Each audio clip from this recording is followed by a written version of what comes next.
Friends, नमस्कार, आदाब, सत श्री अकाल। स्वागत है आप सभी का चाणक्य क्लासेज के ई लर्निंग प्लेटफॉर्म पर। और दोस्तों, हम पढ़ रहे थे राजस्थान का इतिहास, और राजस्थान के इतिहास के अंतर्गत आज जो हम पढ़ने जा रहे हैं बहुत ही इंपॉर्टेंट टॉपिक, जहां से मोस्टली क्वेश्चंस आपके एग्जाम्स में पूछे जाते हैं। और आजकल जो है मोस्टली जो पेपर हो रहे हैं कॉम्पिटिटिव एग्जाम्स के, उसमें राजस्थान के जनजातीय आंदोलन और किसान आंदोलन से संबंधित काफी सारे प्रश्न जो है पूछे जा रहे हैं। तो आज जो है दोस्तों हम पढ़ेंगे वो है राजस्थान में जनजातीय आंदोलन। पहले जनजातीय आंदोलन पढ़ेंगे, फिर हम पढ़ेंगे किसान आंदोलन। तो आइए पढ़ना शुरू करते हैं जनजातीय आंदोलन के बारे में। तो सबसे पहले जो मैं बात कर रही हूँ जनजातीय आंदोलन की, तो जनजातीय आंदोलन, पहले तो जनजातीय आंदोलन हम पढ़ रहे हैं तो जनजातियां क्या होती है। सबसे पहली जो चीज है कि जनजाति किसे कहते हैं, जनजातियां क्या होती है। इंग्लिश में आप शेड्यूल्ड ट्राइब्स जिनको बोलते हैं।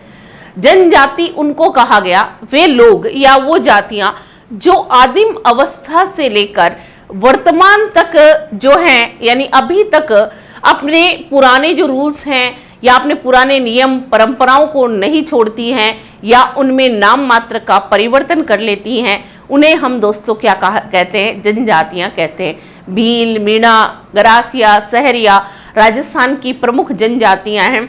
और राजस्थान में जो है जनजातियों के आंदोलन हुए, उनमें प्रमुख रहेंगे भील जनजाति का आंदोलन, मीणा जनजाति का आंदोलन। छोटे छोटे आंदोलन में हम पढ़ेंगे किसके बारे में, मेव आंदोलन भी पढ़ेंगे। मेव जो है मेवात में रहा करते हैं, तो उनके बारे में भी पढ़ेंगे। लेकिन जो बड़ी जनजातियां हैं उनके लिए भील और मीणा है, उनके बारे में पढ़ेंगे। तो देखिए, हम पढ़ रहे हैं किसके बारे में, जनजातीय आंदोलन के बारे में। किसके बारे में पढ़ रहे हैं, जनजातीय आंदोलन। अब जनजातीय आंदोलन की बात की जा रही है दोस्तों, तो अगर हम 2011 की जनगणना की बात करते हैं तो 2011 की जनगणना के अनुसार राजस्थान में अगर हम बात करते हैं एसटी की जनसंख्या 29 जो है 92.39 लाख जो रहेगी 2011 की जनगणना के अनुसार। देखिए, अगर हम बात कर रहे हैं, एक सामान्य सा परिचय पढ़ लेते हैं 2011 की जनगणना के अनुसार।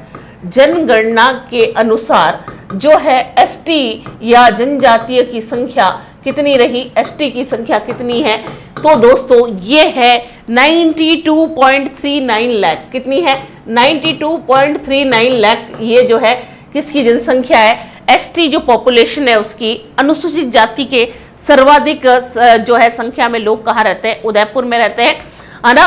तो अब सब हम बात कर रहे हैं जनजातीय आंदोलन की। तो यहाँ पर जो जनजातीय आंदोलन पढ़ेंगे, एक तो भील जनजाति के आंदोलन पढ़ेंगे, भील जनजाति के आंदोलन पढ़ेंगे, और दूसरा जो हम पहले पढ़ेंगे मीणा जनजाति के। बाकी वो छोटे छोटे जो आपके हैं मेव वगैरह, उनके बारे में भी डिस्कस करेंगे, लेकिन जो बड़े आंदोलन हैं वो भील जनजाति से और मीणा जनजाति से जो है रिलेटेड रहेंगे। अब भील जो है उदयपुर में पाए जाते हैं। मेवाड़ के इतिहास में भीलों का दोस्तों अपना ही एक महत्व है। जैसा कि आप जानते हैं, मेवाड़ का जो राजकीय चिन्ह है उसमें भील सरदार जो हैं अपने अंगूठे के रक्त से मेवाड़ के महाराणा का राज तिलक कर रहे हैं। यानी मेवाड़ के इतिहास में भीलों का महत्वपूर्ण स्थान रहा। ये बात मैंने आपसे जो है राजकीय चिन्ह की, उसके साथ ही याद कीजिए आप महाराणा प्रताप को, हल्दी घाटी का युद्ध, भील सरदार पुंजा आपको याद आ जाएंगे, है ना। तो यानी भीलों का इंपॉर्टेंट रोल रहा है। और भील कहाँ पर है, सर्वाधिक मेवाड़ ये उदयपुर में है। अब हम बात कर रहे हैं भील जनजाति के जो आंदोलन है। तो देखिएगा फ्रेंड्स, भील जनजाति के आंदोलन की जब मैं बात करती हूँ तो भील जनजाति के आंदोलन को हम दो हिस्सों में पढ़ेंगे। किस तरह से पढ़ेंगे, दो पार्ट्स में पढ़ेंगे। और इसमें जो फर्स्ट पार्ट है ये है, एक तरफ तो हम पढ़ेंगे भगत आंदोलन या फिर कौन सा है, भील आंदोलन। कौन सा आंदोलन पढ़ेंगे, भगत आंदोलन या फिर कौन सा है, इसे ही हम क्या कहते हैं, भील आंदोलन कहते हैं। ये कौन सा है, भगत या भील आंदोलन। और दूसरा जो हम पढ़ेंगे वो रहेगा एकी या भोमट आंदोलन। कौन सा पढ़ेंगे, एकी या भोमट आंदोलन के बारे में हम पढ़ेंगे। तो ये भील जनजाति के आंदोलन की बात कर रही हूँ दोस्तों मैं आपसे। तो एक तरफ तो है भगत आंदोलन और दूसरी साइड है एकी या भोमट आंदोलन। तो ये जो है भगत आंदोलन किसके नेतृत्व में होगा दोस्तों? ये किसके नेतृत्व में हो रहा है? गोविंद गिरी के नेतृत्व में हो रहा है। गोविंद गिरी के नेतृत्व में, जिनको आप बाऊजी कहते हैं, इनके नेतृत्व में होगा। जबकि एकी या भोमट आंदोलन किसके नेतृत्व में होता है? ये होगा दोस्तों किसके नेतृत्व में? मोतीलाल तेजावत के नेतृत्व में। किसके नेतृत्व में हो रहा है? मोतीलाल तेजावत के नेतृत्व में आपके क्या हो रहा है? ये आपका एकी आंदोलन या भोमट आंदोलन हो रहा है। आप में से दोस्तों अगर किसी ने पिछली बार जो रीट की परीक्षा दी है उसमें आपके गोविंद गिरी जी का जन्म किस परिवार में हुआ था ये पूछा गया था, तो ध्यान रखिएगा गोविंद गिरी का जन्म होता है दोस्तों बंजारा परिवार में। किस परिवार में हुआ था? इनका जन्म होता है बंजारा परिवार में हुआ था। और कहाँ हुआ था? बांसिया गांव डूंगरपुर में जो आता है वहां पर इनका जन्म होता है। कौन सा गांव है? बांसिया। बांसिया गांव कहां पर आता है दोस्तों? तो बांसिया आता है डूंगरपुर में। तो अब ये डूंगरपुर में है, ये प्रश्न आपके रीट में पूछा जा चुका है। पिछली जो रीट की भर्ती थी किस परिवार में हुआ? तो बंजारा परिवार में हुआ। अब अगर इनका पूछ लिया गया गोविंद गिरी का, तो भाई साहब मोतीलाल तेजावत जी का भी तो पूछा जा सकता है। तो मोतीलाल जी तेजावत जी का पूछ ले तो बता दीजिएगा इनका जन्म कहाँ होता है? इनका जन्म होता है ओसवाल परिवार में। कौन से परिवार में हो रहा है दोस्तों? ओसवाल जो होता है मणि है उनके परिवार में हो रहा है, ओसवालों के परिवार में होता है। और कहाँ पर होता है? कोल्यारी गांव में होता है। कौन सा गांव है? तो बोलो भाई कौन सा गांव है? कोल्यारी गांव। तो कोल्यारी गांव में आपके क्या हो रहा है? ये आपका जो है इनका जन्म हुआ है ओसवाल परिवार में। एक बार फिर से देखो कि भील जनजाति के आंदोलन और मीणा जनजाति के आंदोलन हम पढ़ेंगे। पहले हम पढ़ने जा रहे हैं आज भील लोग से रिलेटेड। तो भील आंदोलन जो जनजाति आंदोलन करती है उसे हमने कितने भागों में बांटा है? दो। एक तो है भगत आंदोलन और दूसरा कौन सा है? एक ही आंदोलन। भगत आंदोलन और भील आंदोलन एक ही है, गोविंद गिरी के नेतृत्व में हो रहा है और बाऊजी के नाम से प्रसिद्ध है गोविंद गिरी। और गोविंद गिरी जो है इनके लिए क्या बताया गया कि इनका जन्म बंजारा परिवार में हुआ था, बांसिया गांव डूंगरपुर में हुआ था। और जबकि मोतीलाल तेजावत जिनको आप आदिवासियों का मसीहा कहते हो, है ना, तो भीलों का मसीहा पूछ ले तो गोविंद गिरी लिख देना, और आदिवासियों का मसीहा संपूर्ण जाति का तो मोतीलाल तेजावत जी का होगा। अब देखिए हम बात करते हैं, पहले किसकी बात करूंगी मैं आपसे? पहले मैं आपसे बात करूंगी भील आंदोलन या भगत आंदोलन की। किसकी बात कर रहे हैं अपन? भील आंदोलन या भगत आंदोलन की बात कर रहे हैं। किसके नेतृत्व में हुआ है? अभी मैंने डिस्कस किया आपके साथ में। भील आंदोलन या भगत आंदोलन दोस्तों किसके नेतृत्व में होता है? तो ये हुआ है गोविंद गिरी के नेतृत्व में। किसके नेतृत्व में हो रहा है दोस्तों? ये नेतृत्व होगा किसका? गोविंद गिरी के नेतृत्व में। आपके क्या हो रहा है? इसका नेतृत्व प्रदान कर रहे हैं इसको गोविंद गिरी जी। अब आपके मन में आ रहा होगा कि इस आंदोलन का नाम भगत आंदोलन क्यों पड़ा? तो दोस्तों इस आंदोलन का नाम भगत आंदोलन जो है हमारे गोविंद गिरी जो है इनके जो है शिष्य, इनके शिष्य का नाम क्या है? सुरजी भगत। क्या नाम है? सुरजी भगत। सुरजी भगत के नाम पर, सुरजी भगत के नाम पर क्या नाम पड़ा? के नाम पर इस आंदोलन का नाम क्या पड़ गया? इस आंदोलन का नाम भगत आंदोलन पड़ा। इस आंदोलन का नाम भगत आंदोलन पड़ा। समझ में आ गया भगत आंदोलन क्यों पड़ा? तो भगत आंदोलन इसीलिए पड़ा क्योंकि उनके शिष्य का नाम क्या था? सुरजी भगत था। इसलिए इनको क्या नाम देना पड़ा? आंदोलन को नाम दिया गया भगत आंदोलन। अब आप पढ़ रहे हैं गोविंद गिरी के लिए बता देती हूँ। तो देखिएगा गोविंद गिरी जो है दोस्तों इनको क्या कहा जाता है? इनको हम कहते हैं भीलों का मसीहा। भीलों का मसीहा या जो है मैंने आपको बताया बाऊजी के नाम से प्रसिद्ध है। कौन? गोविंद गिरी। जन्म है बांसिया गांव डूंगरपुर में जन्म लिया इन्होंने। अब देखिए एक प्रश्न हमारे जो दिमाग में आता है वो है कि भीलों में जागृति लाने का श्रेय किसको दिया जाता है? तो भीलों में सर्वप्रथम जो है जागृति लाने का क्रेडिट किसको दिया जाता है? महर्षि दयानंद सरस्वती को दिया जाता है। किसको देते हैं दोस्तों? महर्षि दयानंद सरस्वती को दिया जाता है। भीलों में सर्वप्रथम जन जागृति लाने का श्रेय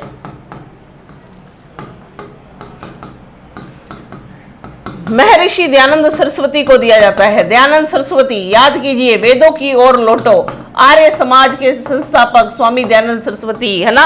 और जिनको हमारे जोधपुर के की जो थी नन्ही जान ने क्या कर दिया था, कांच पीस करके दूध में मिलाकर दे दिया था, जिसके कारण इनकी मृत्यु हो जाती है। महर्षि दयानंद सरस्वती। महर्षि दयानंद सरस्वती से प्रेरणा किसको मिलती है दोस्तों?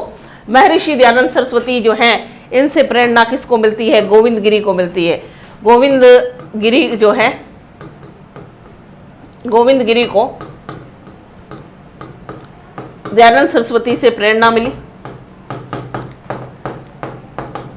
इनको किससे प्रेरणा मिली है? दयानंद सरस्वती से प्रेरणा मिली।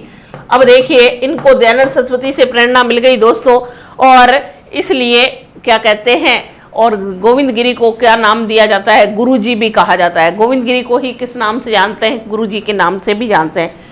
तो एक बार फिर से सुनिएगा, भील आंदोलन या भगत आंदोलन, इसके लिए हम पढ़ते हैं नेतृत्व कौन कर रहे हैं? गोविंद गिरी कर रहे हैं। फिर इसका नाम भगत आंदोलन क्यों पड़ा? क्योंकि उनके शिष्य का नाम क्या था दोस्तों? सुरजी भगत था। सुरजी भगत के नाम पर इस आंदोलन का नाम भगत आंदोलन पड़ जाता है। और गोविंद गिरी जो हैं, इन्हें गुरुजी के नाम से जानते हैं। भीलों का मसीहा बाऊजी के नाम से जाना जाता है। भीलों में जन जागृति लाने का श्रेय सबसे पहले महर्षि दयानंद सरस्वती को मिला। महर्षि दयानंद सरस्वती को जो है ये क्रेडिट मिलता है। और उसके बाद महर्षि दयानंद सरस्वती से प्रेरणा किसको मिलती है? गोविंद गिरी को मिलती है। और इन्होंने क्या किया, ये जो है भील या भगत आंदोलन जो है दोस्तों शुरू करते हैं। तो अब हमारे दिमाग में ये आता है कि आखिर आंदोलन क्यों हुआ, आंदोलन का कारण क्या था, है ना। हालांकि भीलों के लिए आप जानते हो, भीलों को तो कर्नल टॉड ने वन पुत्र कहा है। भीलों को कर्नल टॉड क्या कहते हैं? कर्नल टॉड ने क्या कहा है? इन्हें वन पुत्र कहा है। इन्हें वन पुत्र कहा। क्या कहा है दोस्तों? इन्हें क्या कहा है? वन पुत्र कहा। तो ये आपकी बात हुई किसकी? भीलों को वन पुत्र किसने कहा? कर्नल टॉड ने कहा। अब हम बात करते हैं भील आंदोलन या भगत आंदोलन के कारण। भील आंदोलन या फिर क्या है दोस्तों? भगत आंदोलन के कारण। भील आंदोलन या भगत आंदोलन के कारण। अब देखिए दोस्तों, इनके क्या कारण थे? तो देखिए, सबसे पहले भील आंदोलन या भगत आंदोलन का कारण अगर हम पढ़ते हैं दोस्तों, तो क्या बताया गया कि वन संपदा पर सरकार का नियंत्रण। भीलों को क्या कहा गया? वन पुत्र कहा गया। वनों से प्राप्त सामग्री जो है उसी पर इनका जीवन जो है चलता था। वन संपदा पर सरकार का नियंत्रण हो गया, है ना। अब जब सरकार का नियंत्रण हो जाता है तो क्या कहते हैं, भीलों को क्या होता है, ऐसा लगता है कि जो है हमारी जो लाइफ है उस पर कंट्रोल किया जा रहा है, नियंत्रण किया जा रहा है ना। तो जो भी वन संपदा से जो चीज़ें मिलती थी, वन संपदा पर इनका जीवन चलता था, उस पर सरकार का नियंत्रण हो गया। इसलिए भील क्या हो जाते हैं? आक्रोशित हो जाते हैं। दूसरा आप पढ़ते हैं, भील महुआ से शराब बनाते हैं। महुआ से बनी शराब पर भी क्या कर दिया गया? बनी शराब पर प्रतिबंध लगा दिया गया। अब महुआ से बनी जब शराब पर प्रतिबंध लगा दिया गया तो ये क्या करते थे? इसको पीते थे और साथ ही साथ इसे बेचा किया करते थे। तो ये लोग क्या हो जाते हैं? नाराज हो जाते हैं। फिर आपने पढ़ा कि भील जो है, मैंने आपको बताया मेवाड़ के इतिहास में भीलों का अपना ही एक स्थान है। तो भील जो हैं वो सेना में भी थे। लेकिन जैसे ही हम पढ़ते हैं दोस्तों, ईस्ट इंडिया कंपनी ने जब सहायक संधि की, तो जब सहायक संधि की गई तब अंग्रेज थे, उन्होंने क्या किया? देसी रियासतों के जो राजा थे उनको ये कहा कि आप जो है अपनी सेना क्यों रख रहे हैं? आपकी सुरक्षा की जिम्मेदारी तो हमने ले ली है, तो हम आपकी रक्षा करेंगे, क्यों फालतू सेना का खर्चा उठा रहे हैं? राजाओं ने सेना में कटौती करना शुरू कर दिया। उन्हें लगा अब हमारी सुरक्षा की जिम्मेदारी तो किसकी है? कंपनी की है ना। तब क्या करते हैं? तो सैनिकों के जो थे, सैनिकों को निकाल दिया गया या सेना में कटौती की गई। अब जब सेना में दोस्तों कटौती की जाती है तो आपको पता है कटौती क्या, वो नाम मात्र की हो गई थी। तो भील जो थे उनको भी क्या करना पड़ा? अपनी जॉब से हाथ धोना पड़ा। तो लिखेंगे रियासती सेना का समाप्त होना। रियासती सेना का समाप्त होना। अब ये क्या कर रहे हैं? राजाओं के द्वारा जो है कटौती कर दी गई है, जैसा कि मैंने आपको बता दिया है। फिर एक जो है आपका आता है बोलाई कर। बोलाई कर या रखवाली कर, बोलाई कर कह दीजिए या फिर दोस्तों आप कह दीजिए रखवाली कर।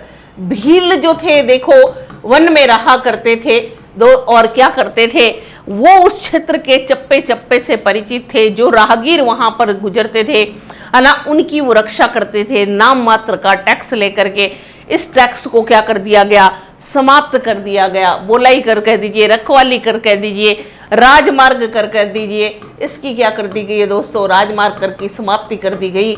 अब जो है भील जो है बड़े ही आक्रोशित हो जाते हैं। अब भील आक्रोशित हो गए हैं तो वो कुछ ना कुछ तो करेंगे ना, किसी के नेतृत्व में कुछ ना कुछ करेंगे। तो देखिए दोस्तों, अब भील जो है, भीलों में जागृति लाने की बात करते हो तो सबसे पहले हम पढ़ते हैं एक सभा आती है जिसका नाम क्या है, संप सभा। सबसे पहले हम पढ़ेंगे किसके बारे में, संप सभा। संप सभा जो है दोस्तों, संप सभा का गठन या संप सभा का नेतृत्व किसके द्वारा किया गया या इसकी स्थापना कब हुई, जल्दी से बताइएगा। अगर हम दोस्तों संप सभा की स्थापना की बात करते हैं तो स्थापना होती है 1883 में। इसकी स्थापना कहाँ पर होती है, 1883 में होती है। किसकी स्थापना, संप सभा की स्थापना होती है। अगर स्थान पूछ ले दोस्तों तो स्थान लिख देना, कहाँ रहेगा, स्थान आपका रहेगा सिरोही में होती है। कहाँ पर की गई, सिरोही में की गई। और संस्थापक पूछ ले तो कौन है, गोविंद गिरी। संस्थापक का नाम क्या है, संस्थापक कौन है दोस्तों, गोविंद गिरी के जो है ये इसके संस्थापक हैं। अब अगर आपसे ये पूछा जाता है संप का शाब्दिक अर्थ क्या होता है तो बताइएगा दोस्तों, संप का शाब्दिक अर्थ होता है बंधुता या भाईचारा। संप का शाब्दिक अर्थ क्या होता है, संप का शाब्दिक अर्थ है बंधुता या भाईचारा। क्या है दोस्तों, बंधुता या भाईचारा जो है ये इसका शाब्दिक अर्थ रहेगा।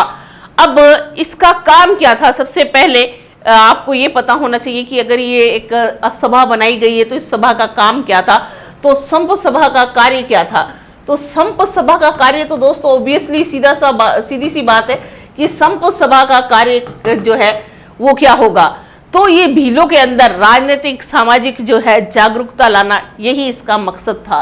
तो लिखेंगे भील जनजाति में सामाजिक व राजनीतिक बंधुता स्थापित करना, राजनीतिक बंधुता स्थापित करना, यही क्या रहेगा इसका मकसद था। और ये देखिएगा संप सभा की स्थापना कब हुई, कहाँ हुई, किसने की, बहुत बार पूछा जा चुका है। इसका एक क्वेश्चन और बनता है कि इसका फर्स्ट अधिवेशन कहाँ पर हुआ था। तो दोस्तों इसका पहला अधिवेशन जो है, पहले अधिवेशन की बात की जाती है 1903 के अंदर होता है, सिरोही में होता है इसका पहला वार्षिक अधिवेशन। प्रथम अधिवेशन जो है, फर्स्ट अधिवेशन वार्षिक कहाँ पर होता है, सिरोही में होता है। और कब होता है तो लिख दीजिएगा 1903 में लिख देना दोस्तों। कब होता है, 1903 में होता है। संप सभा की बात हो गई तो एक बार फिर से देख लो संप सभा को। संप सभा की स्थापना 1883 में, स्थान है सिरोही, संस्थापक है गोविंद गिरी। संप का शाब्दिक अर्थ क्या होता है तो बंधुता या भाईचारा होता है। और संप सभा का कार्य क्या है, भील जनजाति में सामाजिक और राजनीतिक बंधुता को स्थापित करना है। इसका पहला अधिवेशन का जो है वार्षिक कहाँ होता है, सिरोही के अंदर होता है। अब देखिए भील जो परेशान है ना, अब वो लोग क्या कर रहे हैं, उनके अंदर जो है अवेयरनेस आ जाती है। अब भील जो है इकट्ठे होंगे फिर से, और क्या होगा, 1913 की बात आती है। 1913 ईस्वी में एक गांव है जिसका नाम है अंबादरा गांव। कौन से गांव की बात कर रहे हैं दोस्तों, अंबादरा गांव आता है। अंबादरा गांव जो है वहां पर भील इकट्ठे हो गए। अब आपको सोच रहे हो कि अंबादरा कहाँ है, मानगढ़ बांसवाड़ा याद कर लो। कौन सा है दोस्तों, मानगढ़ कहाँ आता है, बांसवाड़ा में आता है। यहाँ पर जो है भील इकट्ठे होते हैं गोविंद गिरी के नेतृत्व में भील इकट्ठे हो गए हैं यहाँ पर। और भाई साहब जब ये यहाँ पर इकट्ठित होते हैं तो संप सभा जो है उसका आयोजन किया गया। संप सभा के लोग इकट्ठे होते हैं, भील इकट्ठे हो जाते हैं कहाँ पर, मानगढ़ में, बांसवाड़ा में। गुरुजी ने क्या किया है, गुरुजी द्वारा क्या किया गया, गुरुजी द्वारा यहाँ पर दोस्तों ध्यान रखिएगा 33 सूत्री मांग जो है, ये है मांग पत्र जो है सरकार को सौंपा गया। और इसे ही गुरुजी का पत्र कहते हैं। अगर आपसे पूछ ले गुरुजी का पत्र किसे कहते हैं, तो जो 33 सूत्री जो मांग पत्र है, मांग पत्र सरकार को सौंपा गया। ये मांग पत्र किसको सौंप रहे हैं, मांग पत्र किसको सौंप रहे हैं दोस्तों, सरकार को सौंपा। और ये जो है 33 सूत्री मांग पत्र, इसे ही हम दोस्तों क्या कहते हैं, इसे हम कहते हैं गुरुजी का पत्र। अगर पूछा जाए कि गुरुजी का पत्र क्या है, तो 33 सूत्री जो है मांग पत्र, यही क्या है आपका, यही जो है गुरुजी का पत्र है। मानगढ़ पहाड़ी पर जब यह सम्मेलन का आयोजन हो रहा था, मेवाड़ भील कोर MBC आप जानते हो, मेवाड़ भील कोर जिसका गठन कब हुआ था, 1841 में हुआ था। ये जो आते हैं और यहाँ पर क्या कर दिया जाता है, गोलियां चला दी गई मानगढ़ में। मानगढ़ में कितने लोग शहीद हुए, मानगढ़ धाम में यहाँ पर कितने शहीद हो गए, 1500 भील शहीद हुए। ये एग्जैक्ट डेटा नहीं है, हर जो है पुस्तक में, हर गाइड में अलग अलग लिखा हुआ है। अब मानगढ़ कांड कब हुआ, ये प्रश्न भी आपसे पूछा जाता है। तो देखिएगा फ्रेंड्स, मानगढ़ कांड की बात कर रहे हैं तो मानगढ़ कांड आप पढ़ते हैं 17 नवंबर को होगा। मानगढ़ कांड कब होगा, 17 नवंबर 1913 की बात है। कब की घटना है, 17 नवंबर 1913 को मानगढ़ कांड हो रहा है। और यहाँ पर कितने लोग शहीद हो गए, 1500 भील शहीद हो गए। राजस्थान का जलियांवाला बाग हत्याकांड कहते हैं, क्या कहते हैं दोस्तों, इसे कहा गया है, जो कि ऑथेंटिक नहीं है, या हम ऐसा कह सकते हैं कि राजस्थान का जलियांवाला बाग हत्याकांड कहा गया है, लेकिन जलियांवाला बाग हत्याकांड दोस्तों कब हुआ था, 1919 में हुआ था। और ये कब हो रहा है, 1913 में हो रहा है। तो आप ऐसा कह सकते हैं कि बाद में इतिहासकारों ने क्या कर दिया, इसकी तुलना किससे कर दी, जलियांवाला बाग से कर दी थी, किसकी, मानगढ़ कांड की। अब मानगढ़ कांड से रिलेटेड आपका जो है प्रश्न 3rd ग्रेड में पूछा जा चुका है। इस घटना की बताइए, मानगढ़ जो धाम है, मानगढ़ कांड जो आप पढ़ रहे हैं, इसकी स्मृति में, मानगढ़ कांड की स्मृति में, मानगढ़ जो धाम है ये बना है, इसकी स्मृति में मेले का आयोजन किया जाता है। कहाँ पर, मानगढ़ में। इस जो है हर साल मानगढ़ धाम में मेला जो है बढ़ता है। कब बढ़ता है, प्रतिवर्ष जो है हर साल मानगढ़ में एक मेला भरेगा, मार्गशीर्ष पूर्णिमा को बढ़ता है। अब आपसे पूछ ले कब बढ़ता है, तो लिख देना मार्गशीर्ष पूर्णिमा को प्रतिवर्ष मेला भरता है, पूर्णिमा को प्रतिवर्ष मेला भरता है। चलिए, मेला बढ़ता है, ये बात हमने पढ़ ली। अब बात आती है कि भाई एक सवाल आया कि 2012 में जब अशोक गहलोत की सरकार थी, तो अशोक गहलोत जी की जब सरकार थी 2012 में, तब उन्होंने क्या किया, यहाँ पर जो है इस घटना के 100 साल पूरे होने पर शताब्दी वर्ष मनाया। इसका जो है आज 100 साल हो गए थे, तो क्या किया गया, शताब्दी वर्ष मनाया गया। लिख सकते हैं आप, वर्ष 2012 में मानगढ़ जो कांड हुआ था, शताब्दी वर्ष मनाया गया। इसका क्या करते हैं, मनाया गया। गहलोत सरकार जो थी उन्होंने क्या कर दिया, ये मनाया है। इस घटना के बाद क्या किया गया, गोविंद गिरी को गिरफ्तार कर लिया गया। और इस घटना के बाद क्या करेंगे दोस्तों, इस घटना के बाद गोविंद गिरी को गिरफ्तार कर लिया गया। अब गोविंद गिरी को गिरफ्तार कर लिया गया, तो अब गोविंद गिरी जब गिरफ्तार हो जाएंगे तब क्या होगा, है ना।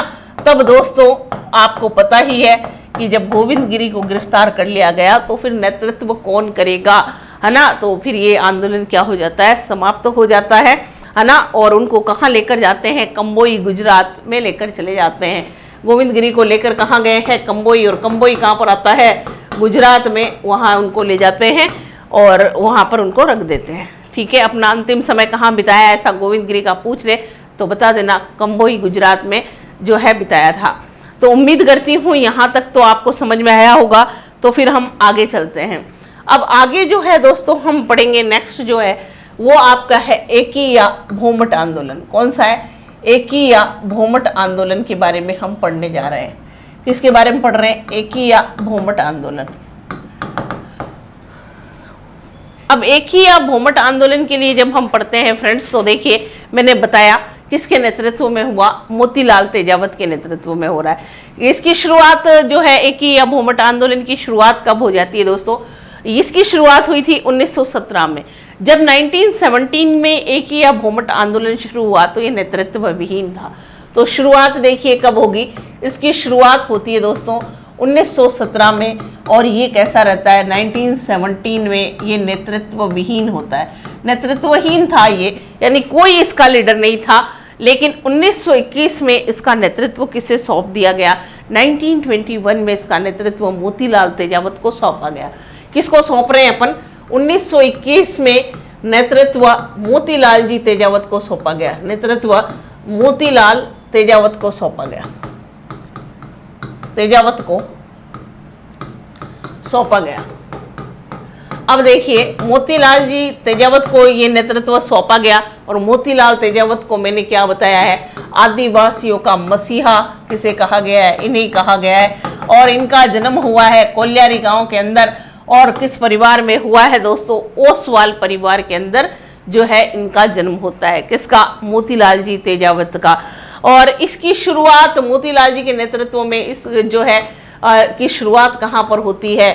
इसकी शुरुआत होती है दोस्तों मातृकुंडिया। मातृकुंडिया जो है आपको पता है राशमी चित्तौड़गढ़ वाला है। मातृकुंडिया कहाँ पर है? राशमी गांव चित्तौड़ में। कहाँ पर है? राशमी गांव चित्तौड़, जिसे हम मेवाड़ का हरिद्वार कहते हैं। क्या कहते हैं दोस्तों? मेवाड़ का हरिद्वार कहते हैं चित्तौड़गढ़। इस कहाँ पर होती है? इस जो है राशमी गांव जो है वहाँ मातृकुंडिया है। इसे हम क्या कहते हैं? मेवाड़ का हरिद्वार कहते हैं। क्या कहते हैं दोस्तों?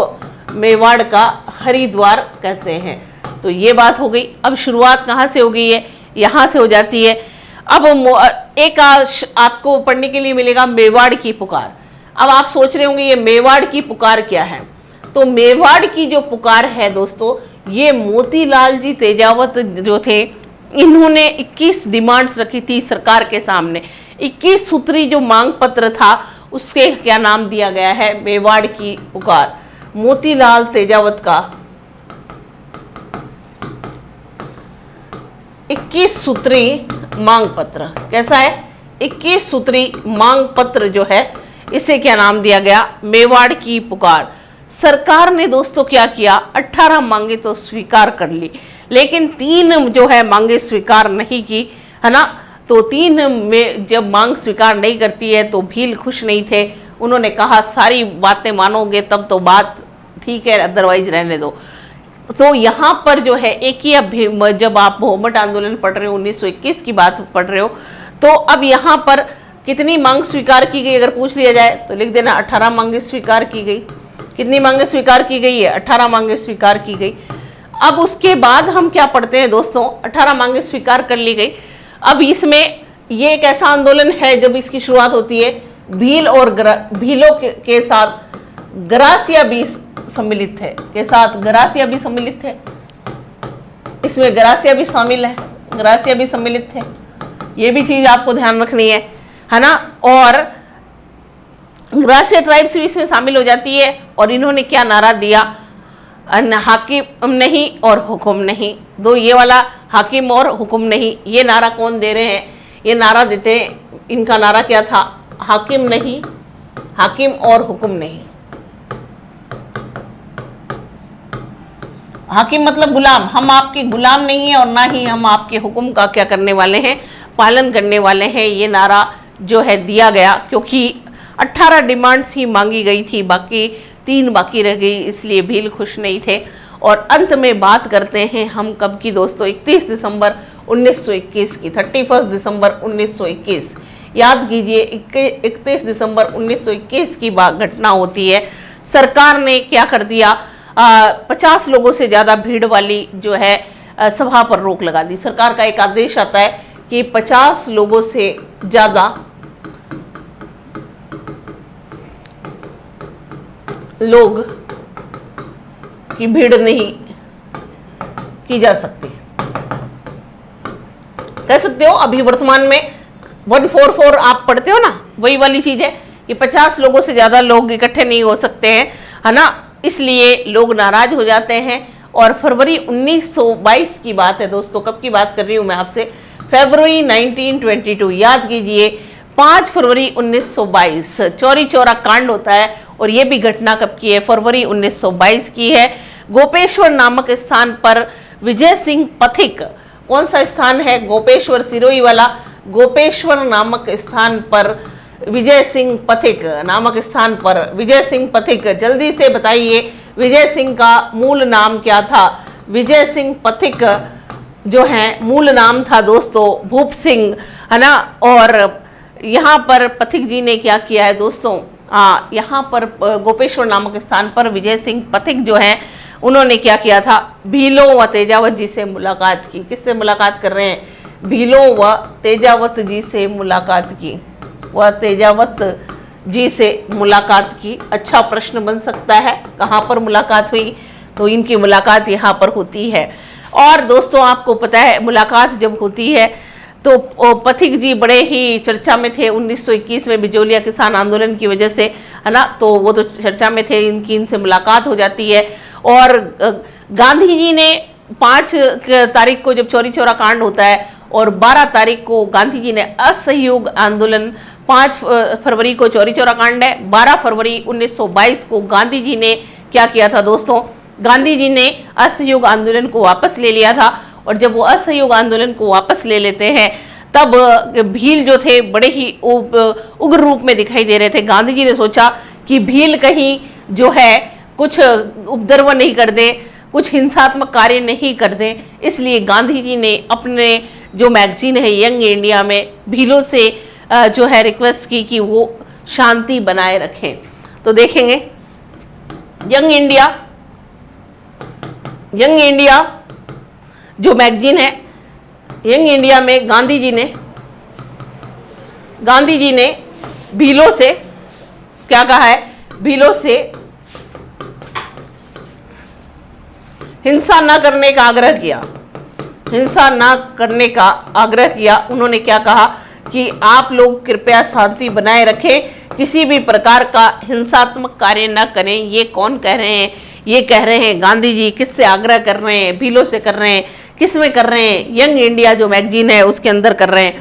तो समझ में आया आपको, गांधी जी अहिंसा के पुजारी थे, है ना। और गांधी जी के कहने पर सोचो दोस्तों, भीलों का पेशेंस का लेवल देखो, उनके पेशेंस का आप लेवल देखिए कि वो गांधी जी के कहने पर खामोश बैठे रहे, उन्होंने कोई भी हिंसा नहीं की। लेकिन दोस्तों आपको पता है 7 मार्च 1922 का दिन आता है। 7 मार्च 1922 जो है उस दिन जो हमें पता है नीमड़ा कांड होगा। नीमड़ा कहाँ पर है, विजयनगर भीलवाड़ा। कहाँ पर है नीमड़ा आएगा विजयनगर भीलवाड़ा के अंदर। यहाँ पर जो क्या होगा, अभी जो ये लोग इकट्ठे हो रखे हैं, एकत्रित हो रखे हैं भील जनजाति के लोग, और एमबीसी मेवाड़ भील कोर, देखो अभी पढ़ाया था एमबीसी कौन सा है, मेवाड़ भील कोर 1841 में गठित हुई थी। मेवाड़ भील कोर जो है, इनके जो सैनिक आते हैं उन्होंने भीलों पर क्या कर दिया, गोली चला दी। और दोस्तों जब इस पर गोली चलाई जाती है तो अंग्रेज ऑफिसर कौन था, एमबीसी में अंग्रेज ऑफिसर रहते हैं मेजर सटन के आदेश पर गोलीबारी की गई और 1200 के आसपास जो है भील शहीद हो जाते हैं, है ना। मेजर सटन के नेतृत्व में ये लोग यहाँ पर आते हैं, नेतृत्व में क्या हो जाएगी, गोलीबारी हो जाएगी। और गोलीबारी में क्या होगा, लगभग 1200 भील शहीद हो गए। अब लगभग 1200 भील शहीद हो गए हैं। अब पर गांधी जी का आह्वान हुआ है कि भाई अहिंसा जो है बनाए रखें, हिंसा न करें, बार बार रिक्वेस्ट कर रहे हैं गांधी जी। भीलों ने कलेजे पर पत्थर रख लिया, लेकिन उन्होंने वापस पलटकर कोई कार्रवाई नहीं की। राम नारायण चौधरी जो थे उन्होंने क्या कहा था, इसे भीलों की दूसरी त्रासदी कहा। राम नारायण चौधरी, या लिख लीजिएगा, अच्छा क्वेश्चन बन रहा है। राम नारायण चौधरी ने इसे भीलों की दूसरी त्रासदी कहा। राम नारायण चौधरी ने इसे भीलों की दूसरी त्रासदी कहा। तो दूसरी त्रासदी किसे कहा गया है दोस्तों, तो ये कहा गया है नीमड़ा कांड को। नीमड़ा कांड जो है कब हो रहा है, 7 मार्च 1922 की ये बात है दोस्तों, तब ये क्या हुआ है, नीमड़ा कांड होता है। नीमड़ा कांड के बाद हम पढ़ते हैं किस कांड की बात आती है, सियावा कांड। देखिएगा सियावा कांड जो है, सियावा कांड। अब आप सोच रहे होंगे कि सियावा कांड क्या है, और सियावा कांड के बारे में जब हम पढ़ते हैं ये 12 अप्रैल 1922 को हुआ है। पहले हमने पढ़ा 7 मार्च का दिन था, ये रहेगा 12 अप्रैल 1922 का दिन है, 12 अप्रैल 1922। देखिए सियावा जो आता है, कई बच्चों के मन में ये प्रश्न आ रहा होगा कि मैम सियावा कहाँ है। तो दोस्तों सियावा कहाँ पर है? सियावा आपके कहाँ पर है दोस्तों? सिरोही के अंदर है। कहाँ पर है? सिरोही के अंदर है। वापस एमबीसी आती है, एमबीसी ने पुनः जो है गोलीबारी की और इसमें जो है भीलों के साथ साथ 3 गरासिया जो थे वो भी शहीद हो जाते हैं। गरासिया जो थे किसान वो भी शहीद हो गए। किसने गोलीबारी की है? एमबीसी ने गोलीबारी की है और एमबीसी ने गोलीबारी की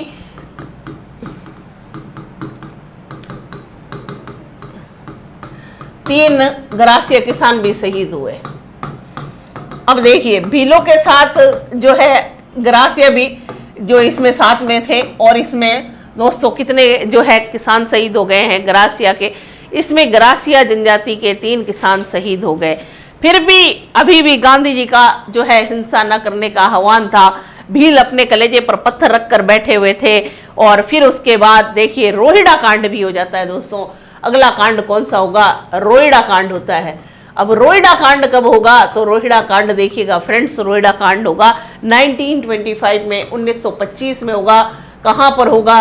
तो सिरोही के अंदर होगा। ये भी कहाँ पर हो रहा है? रोहिड़ा कांड भी सिरोही में होता है। मोतीलाल तेजावत जी के नेतृत्व में ही होगा दोस्तों। किसके नेतृत्व में है? मोतीलाल तेजावत के नेतृत्व में हो रहा है। अब ये फिर से भील इकट्ठे हो गए हैं। किसके नेतृत्व में? मोतीलाल तेजावत के नेतृत्व में कि सरकार का बहुत हो गया, बहुत परेशान कर लिया, लेकिन भाई साहब फायदा कुछ भी नहीं है।